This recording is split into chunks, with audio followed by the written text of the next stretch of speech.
जय माता दी। जय माँ राजराजेश्वरी। आप सभी भक्तों को मेरा प्रणाम। आप सभी का हमारे माँ राजराजेश्वरी ज्योतिष केंद्र में आप सभी का स्वागत है। जिन भक्तों का, जिन जातकों का आज के दिन जन्म दिवस है, नए कार्य की शुरुआत है, उनको भी हमारी तरफ से बहुत बहुत शुभकामनाएं। प्रिय दर्शकों, आप सभी को आज अजा एकादशी की हार्दिक शुभकामनाएं और बधाइयां। जो यह अजा एकादशी का व्रत है वह भगवान श्री नारायण को समर्पित है। भगवान श्री नारायण इस जगत के पालनकर्ता, पालनहर्ता है। जो यह सृष्टि है इसका पालन पोषण, भरण पोषण स्वयं भगवान नारायण करते हैं। और हमारा कितना बड़ा सौभाग्य है, हम इस मनुष्य रूप में, मनुष्य शरीर में भगवान की सेवा अर्चना करने का हमें सौभाग्य प्राप्त हो रहा है। सारी जानकारी आज हम आपको इस अंक में देने वाले हैं। तो सबसे पहले आज का पंचांग देख लेते हैं।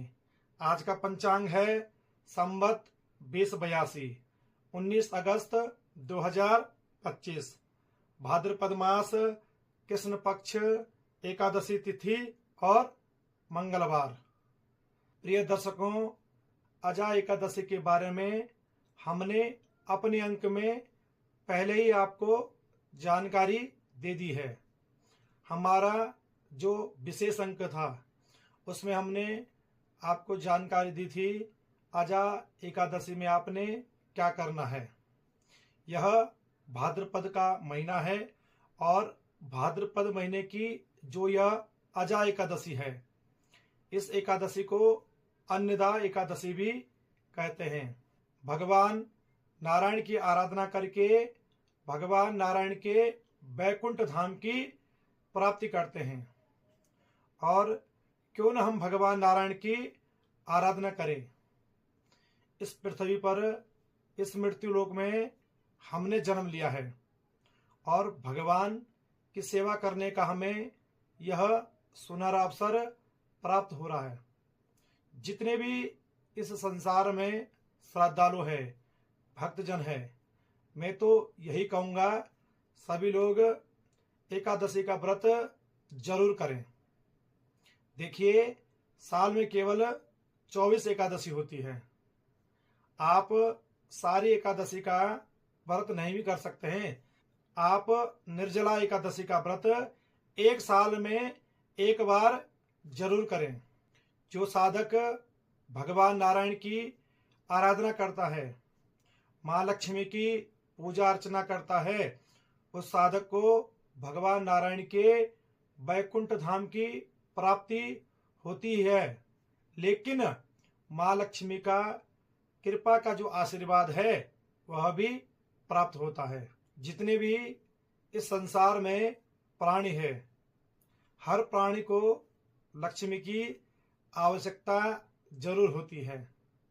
और हर एक साधक चाहता है, हर एक प्राणी चाहता है माँ लक्ष्मी का वास हमारे घर पर हो। लेकिन आप माँ लक्ष्मी की आराधना नहीं करोगे, भगवान नारायण की आराधना नहीं करोगे, तो लक्ष्मी की प्राप्ति कैसे होगी? भगवान नारायण के बैकुंठ धाम की प्राप्ति कैसे होगी? इसलिए आप अपने जीवन का थोड़ा सा समय निकालिए। और पूरे वर्ष में 365 दिन होते हैं। 365 दिन में सिर्फ आपने 24 दिन, पूरे वर्ष के बता रहा हूं मैं, 24 दिन भगवान नारायण की आराधना करनी है। और जो यह 24 एकादशी है, इन एकादशियों में भगवान नारायण को भजना है, भगवान नारायण का स्मरण करना है, भगवान नारायण का ध्यान करना है। एक महीने में 2 एकादशी मान लीजिए आप। मैंने अपने पिछले अंक में आपको जानकारी दी थी। एक हमारे शुक्ल पक्ष की एकादशी हो गई और दूसरी एकादशी हो गई कृष्ण पक्ष की। शुक्ल पक्ष में पूर्णिमा आती है और कृष्ण पक्ष में अमावस्या।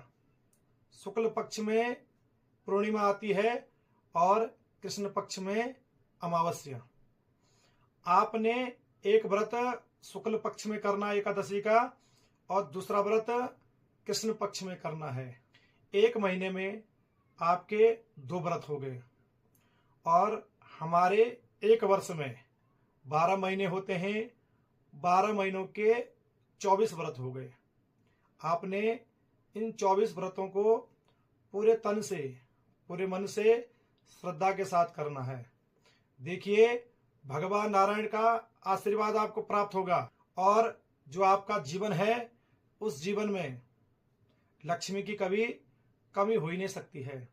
जहाँ नारायण का वास है वहाँ लक्ष्मी का वास है और जहाँ लक्ष्मी का वास है वहाँ स्वयं नारायण का वास है। और वैकुंठ धाम की प्राप्ति के लिए भगवान नारायण की आराधना करनी ही करनी पड़ती है। इसलिए इस मनुष्य जीवन में आप भगवान नारायण की आराधना जरूर करें।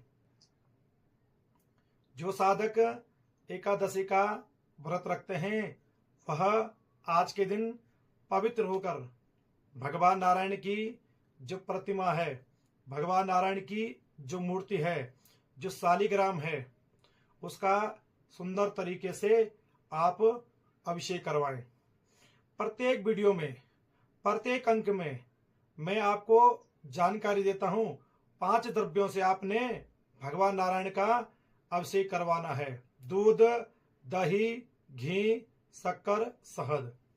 और फिर इन 5 द्रव्यों को एक साथ मिला लेवें। जो पंचामृत बनता है उस पंचामृत से भगवान नारायण का पुनः अभिषेक करवाएं। आप हो सके थोड़ा सा भगवान नारायण का गंधोदक स्नान भी करवा दें। जो भी आपसे हो पड़े उस तरीके से आप भगवान नारायण का अभिषेक करवाएं। उसके बाद शुद्धोदक स्नान करवाएं और आप भगवान नारायण का पुरुष सूक्त का पाठ करें। जिन भक्तों को भगवान नारायण का पुरुष सूक्त का पाठ नहीं आता है उन्होंने सिर्फ एक ही मंत्र बोलना है, ओम नमो भगवते वासुदेवाय नमः। ओम नमो भगवते वासुदेवाय नमः। निरंतर इस मंत्र का जाप करते रहना है और भगवान का स्नान करवा के, श्रृंगार करवा के, नैवेद्य लगा के और भगवान के मन ही मन इस मंत्र का जाप करना है। भगवान का मन ही मन स्मरण करना है, क्योंकि भगवान श्रद्धा, प्रेम, आस्था के भूखे हैं और जो भगवान को जिस रूप में स्मरण करेगा भगवान उसी रूप में उस साधक को प्राप्त होंगे। और आपने आरती करने के बाद भगवान नारायण के जितने भी विभिन्न स्तोत्र हैं उन स्तोत्रों का पाठ करना है।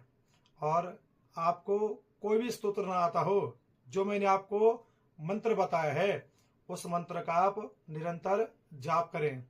और जाप की जो प्रक्रिया होती है वह ए जपा जप होनी चाहिए। ए जपा जप का अर्थ होता है जिसकी कोई संख्या न हो, जिसको गिना ना जा सके। थोड़ा सा इस बात पर भी आप ध्यान दे दीजिए। आपने आज के दिन विशेष क्या करना है। आपने आज के दिन भगवान श्री नारायण को पीले वस्त्र पहनाने हैं और भगवान को पीली हल्दी, आपने हल्दी से भगवान नारायण का अभिषेक करवाना है। देखिए, भगवान नारायण का जो कृपा का आशीर्वाद है शीघ्र आपको प्राप्त होगा।